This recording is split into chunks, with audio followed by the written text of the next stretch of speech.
Dear listeners, my name is Hanna Onderkova. I am head of IP at European Business and Technology Center.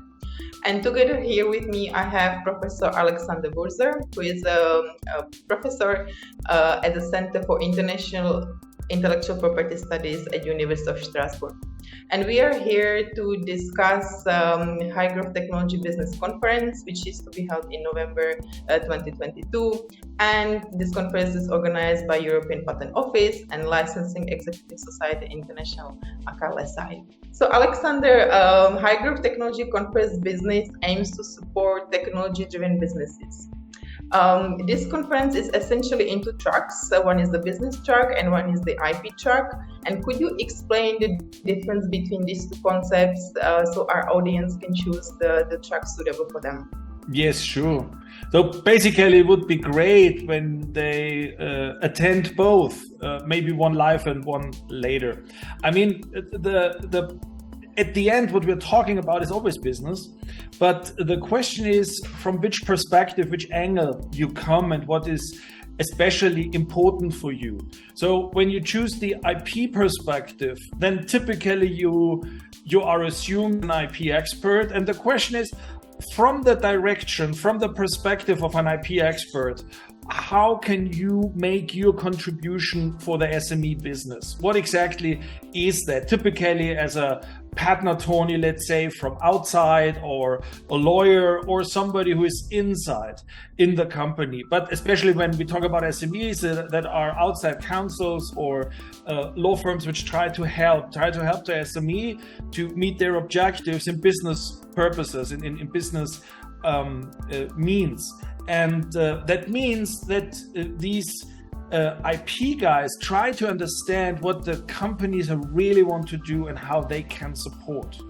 The other way around is the business perspective, which means the focus is the business. And the question is, how can I use IP to meet my objectives? So here IP has this supporting function for the business purposes. And here it is not key to understand how IP in detail works from a, let's say, legal perspective. The most important thing is from the business perspective, what can I realize by using IP? And obviously there are two different angles, but at the end they meet together to create competitive advantages and to make them sustainable in a more and more digital environment and digital transforming business ecosystems. And that is really a challenge.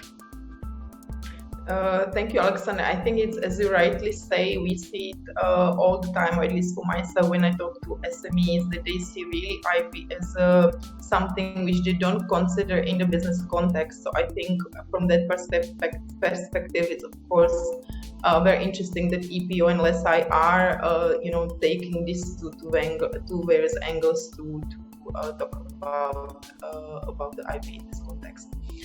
In your keynote, you will discuss IP management standards for digital business. How this particular issue impacts SMEs in particular? Yeah, first of all, it's about quality in IP management.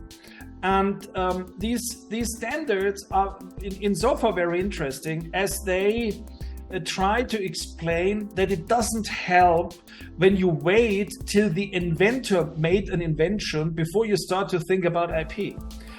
It sounds trivial, but it makes a huge difference, which means when you let's jump into a digital economic relevant object, a business model, a use case, a customer journey, an app. So when you wait till the designer, creator of such objects write an invention disclosure because this person thinks that he or she has something invented, you wait forever, because these guys are not classical inventors and they don't think that what they are working on is anyhow patentable. So that means that what the standard says is relatively simple. It is the Deming circle. The Deming circle says plan, do, check, act. Okay, you plan something, then you do it. And after you did it, you check whether it makes sense or not, and then you start again.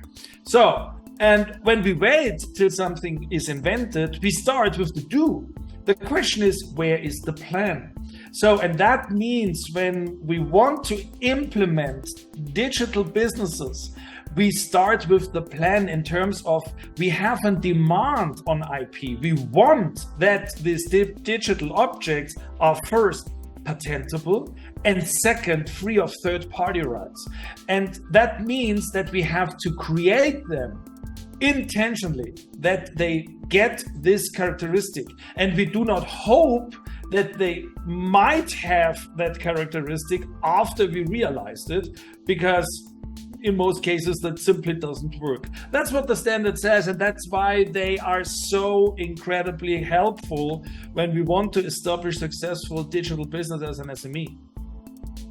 Interesting. You are an educator and you meet SMEs, innovators, IP attorneys, IP enthusiasts pretty much all the time.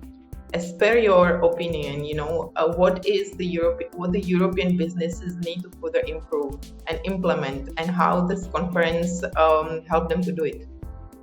Yes. So in this conference, I'm pretty much focusing on the standards because they are so unbelievably important. It's not that just that it offers the SMEs this opportunity to create digital objects which are patentable and free of third-party rights. Many SMEs are also suppliers. So they deliver what they are doing to bigger companies. And these bigger companies want from their suppliers that they have conformity, that they have an audit about these quality issues in IP management. Because when the SME infringe, for example, and the bigger companies, the customer is buying then something from them as SME. So basically that can lead to an infringement from the bigger company, which means the whole supply chain, and we saw that many times in the automotive industry in the last years, that was about standard essential patents, but that in an IoT world, in a digitalized world, you need essentially these IPs, especially patents, to make your business.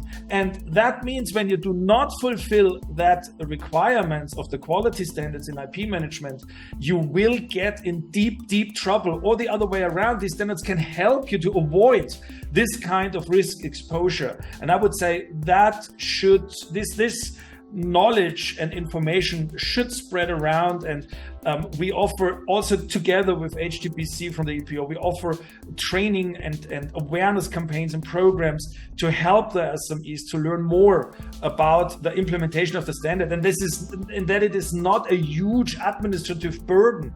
It's more or less a way of thinking how to do things and how to be successful with IP within the digital transformation.